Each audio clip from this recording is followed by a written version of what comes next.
Welcome back guys. आज Hollywood की नई मूवी लिटिल बाइट्स जो हाल ही में रिलीज हुई है को एक्सप्लेन करने जा रहा हूँ। इस फिल्म का पूरा वर्जन देखने लायक है। इसमें एक माँ अपनी 10 साल बेटी को बचाने के लिए अपने आप को एक मॉन्स्टर के हवाले कर देती है जो इसको जिंदा आहिस्ता आहिस्ता खाता है। कहानी इंटरेस्टिंग है। चैनल को सब्सक्राइब करें, वीडियो को लाइक और शेयर जरूर करें ताकि हर वीडियो आप तक पहुँचती रहे।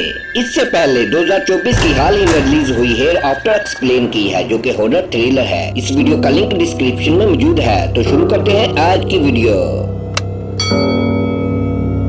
कहानी के शुरू में मैंडी नामी औरत लिविंग रूम में बैठी थी। अचानक से अजीब सी आवाजें आना शुरू होती हैं। वहाँ एक घंटी की आवाज सुनकर मैंडी नीचे तहखाने की तरफ जाती है और कमरे का दरवाजा खोलती है। यहाँ गुप्त अंधेरा था। वहाँ पर एक मॉन्स्टर था। वो कहता है कि मुझे भूख लगी है। मैंडी रोते हुए कहती है कि आज मेरी टांग से खा लो, मेरे बाजू दर्द कर रहे हैं और शायद मेरे जख्म इन्फेक्टेड हो गए हैं, मुझे हॉस्पिटल जाना पड़े। मॉन्स्टर नहीं मानता और कहता है कि मैं आराम से खाऊंगा। मैंडी बेबसी की हालत में अपने बाजू मॉन्स्टर के आगे करती है और मॉन्स्टर आहिस्ता आहिस्ता इसे काटने लगा। ये बात हैरान कौन थी। गोया मॉन्स्टर बड़े बड़े टुकड़े नहीं खाता, वो इसे छोटे छोटे टुकड़े काट कर खाता था। मॉन्स्टर इसका मांस खा चुका। मैंडी आईने में देखती है। सीन काफी खौफजदा होता है। वो अपने जख्मों को साफ करती रहती थी। मैंडी के हस्बैंड की कुछ वक्त पहले ही डेथ हुई थी। यहाँ पता चलता है कि मैंडी मॉन्स्टर के पूरी तरह काबू में थी और मॉन्स्टर मैंडी को आहिस्ता आहिस्ता खाता ताकि वो जिंदा रहे, मरे नहीं। मैंडी की माँ का फोन आता है। इसकी बेटी एलिस इससे बात करना चाहती थी। मैंडी एलिस से बात करके काफी खुश होती है। एलिस घर वापस आना चाहती है। मैंडी उसे बहाना करके टाल देती है। एलिस जिद करती है और मैंडी गुस्से से फोन काट देती है। मैंडी एलिस को घर नहीं लाना चाहती थी क्योंकि मॉन्स्टर घर में है और वो एलिस को नुकसान पहुंचा सकता था। नेक्स्ट डे मैंडी सुपरमार्केट जाती है जहां पर उसकी मुलाकात एलिस की क्लासमेट की मां सोनिया से होती है। सोनिया जानती थी कि एलिस एक मां से स्कूल नहीं आ रही, फिर भी वो अनजान बनते हुए मैंडी का मजाक उड़ाने के अंदाज में मैंडी से एलिस के बारे में पूछती है। मैंडी वापस आती है। अब मॉन्स्टर मैंडी की टांगों से मांस खाता है क्योंकि मैंडी के पूरे बाजुओं पर लिटिल बाइट्स के जख्म मौजूद थे। मॉन्स्टर उसे हर हाल में जिंदा रहने और जख्मों की केयर का कहता है ताकि दोबारा मांस जल्दी आए और उसे दोबारा खा सके। मॉन्स्टर उसे मारना नहीं चाहता। नेक्स्ट डे मैंडी पियानो बजा रही थी। मॉन्स्टर उसकी बगल में नमूदार हो गया। मैंडी डर गई क्योंकि ये पहली बार मॉन्स्टर खुले में दिखाई दिया। दरवाजे पर दस्तखत हुई। मैंडी ने दरवाजा खोला। दरवाजे पर चाइल्ड वेलफेयर डिपार्टमेंट की एम्प्लॉय जिसका नाम गेल है खड़ी थी। गेल ने कहा, हमें शिकायत मिली है कि आप अपनी बेटी एलिस का ख्याल अच्छे से नहीं रखती।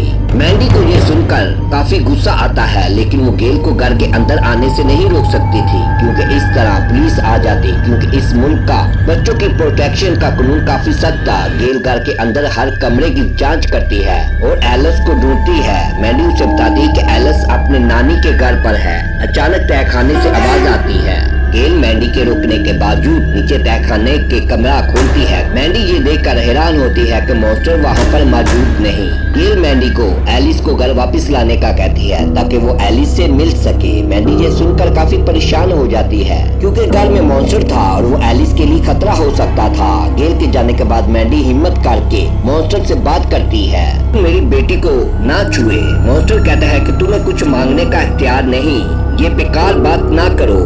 ये कहकर मॉन्स्टर घंटी बजाता है यानी मॉन्स्टर अपना खाना मांगता है। मैंडी अपने बाएं बाजू आगे कर और मॉन्स्टर उसको खाना शुरू कर देता है। मैंडी रोते हुए मॉन्स्टर से कहती है कि आज उसकी सेहत बहुत ज्यादा खराब है, ज्यादा ना खाओ नहीं तो मैं मर जाऊंगी। मॉन्स्टर खाना छोड़ देता है और कहता है कि मैं भूखा नहीं रह सकता, तुम मेरे लिए खाने का इंतजाम करो ताकि मैं भी पेट भर खा सकूं। यानी कि मॉन्स्टर भी मैंडी को मारना नहीं चाहता। मैंडी सोच रही थी कि कैसे किसी को लाए। अंधेरा होने से पहले मैंडी मेकअप करके तैयार होती है और घर से बाहर बस स्टॉप की तरफ निकल जाती है। बस स्टॉप पर उसे एक मोटा आदमी बैठा नजर आता है। मैंडी उससे बात करती है और आदमी को अपनी बातों से जाल में फंसाकर अपने घर लाने के लिए मना लिया। मोटा आदमी मैंडी के घर का जायजा लेता है। मैंडी इसके लिए आइसक्रीम लाने का कहती है। मैंडी आइसक्रीम में बेहोश करने वाली दुआ मिलाती है। मैंडी आदमी को आइसक्रीम खिलाती है। मोटे आदमी को इसका जायका अजीब लगा, लेकिन मैंडी ने उसको अपने नजदीक होने का एहसास दिलाकर उसे आइसक्रीम खिला दी और दुआ के असर का इंतजार करने लगी, लेकिन मोटे आदमी पर असर नहीं हो रहा था। मैंडी ने उस पर हमले का फैसला किया। मैंडी इस पर हमला करने वाली थी कि मोटा आदमी बेहोश हो गया। मैंडी बड़ी मेहनत से इसको तहखाने में मॉन्स्टर के पास लेकर जाती है। मॉन्स्टर इसको खाने से इनकार कर देता है कि वो मुर्दा है। मैंडी कहती है कि वो जिंदा है, सिर्फ बेहोश हुआ है। मॉन्स्टर मोटे आदमी के हाथ को जैसे ही काटता है वो पीछे हट जाता है और खाने से इनकार कर देता है। मैंडी को काफी गुस्सा आता है। वो बड़ी मुश्किल से वो मोटे आदमी को ऊपर लाती है और उसे होश में लाती है। मोटा आदमी को जैसे ही होश आता है, खतरा महसूस करके वहाँ से भागकर अपनी जान बचा लेता है। मैंडी काफी ज्यादा परेशान थी क्योंकि इसकी बेटी जल्द वापस आने वाली थी और अब उसके जिस्म पर कोई जगह नहीं बची थी जहाँ जख्म के निशान ना हो। आखिरकार मैंडी ने तय कर लिया कि वो हर हाल में अपनी बेटी को बचाएगी, लेकिन उसको समझ नहीं आ रहा था कि वो क्या करे। गेल जब ट्वेल्व टाइम पर पहुंची, इसने देखा कि मैंडी बहुत ज्यादा घबराई हुई है। गेल ने साफ अल्फाज में कहा कि अगर इसने एलिस को नहीं देखा तो वो मैंडी से एलिस की कस्टडी छीन लेगी। ये सुनकर मैंडी को बहुत बड़ा झटका लगा क्योंकि वो जानती थी इस मुल्क में बच्चों की प्रोटेक्शन सबसे ज्यादा इम्पोर्टेंट है। मैंडी कुछ करने का फैसला करती है और वो गेल को मॉन्स्टर के कमरे का एलिस का कमरा बताती है। गेल जब इस अंधेरे कमरे में जाती है, मैंडी जल्दी से कमरे का दरवाजा मजबूती के साथ बंद कर देती है। मॉन्स्टर गेल पर हमला करता है और उसे खाना शुरू कर देता है। मैंडी दरवाजा खोलती है। मॉन्स्टर गेल को खा रहा होता है। मैंडी मॉन्स्टर से वादा लेती है कि अब वो मेरी बेटी को कुछ नहीं करेगा। मॉन्स्टर वादा करता है और कहता है कि तुमने धोखा दिया तो तुम्हारी आंखें छोड़कर तुम्हारे जिस्म का हर हिस्सा मैं खा लूंगा और तुम्हें जिंदा रखूंगा ताकि तुम अपनी बेटी को मरते देख सको। नेक्स्ट डे एलिस घर आती है। मैंडी की माँ जानना चाहती है कि उसने एलिस को अलहदा क्यों रखा।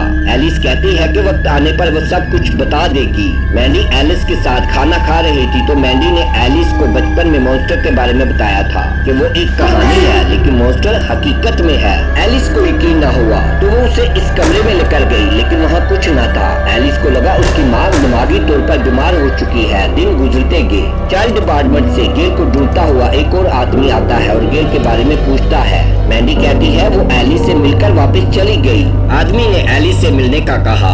आदमी एलिस से मिला और कहा तुम्हारे दोनों का रिश्ते में कोई खराबी नहीं देखी, इसलिए हम रिपोर्ट को बंद कर रहे हैं। मैंडी ये सुनकर काफी खुश हो गई। एक दिन मैंडी नहा रही थी, दरवाजे पर दस्तक होती है। एलिस दरवाजा खोलती है। वही मॉन्स्टर दरवाजे पर खड़ा होता है और खुद को मैंडी का दोस्त बताकर अंदर आने का कहता है। एलिस उसे मना करती है। मैंडी को आकर बताती है। मैंडी जल्दी से आती है तो दरवाजा खुला हुआ होता है, यानी कि मॉन्स्टर घर के अंदर आ गया है। घर में से आवाजें आना शुरू हो जाती हैं। एलिस भागने का कहती है लेकिन मैंडी हिम्मत से सामना करने का कहती है। दोनों मॉन्स्टर के कमरे में जाती हैं। दरवाजा बंद हो जाता है और खौफनाक आवाजों के साथ लाइट्स चमकना शुरू हो गई। माहौल डरावना था और आखिरकार दोनों माँ बेटी मॉन्स्टर को मारकर उसी तरह खाती जैसे वो खाया करता था। इसके साथ ही मूवी खत्म होती है। उम्मीद है आपको कहानी पसंद आएगी। वीडियो को लाइक और शेयर करें। अपना ख्याल रखें। अगली वीडियो में फिर मिलेंगे। Good bye.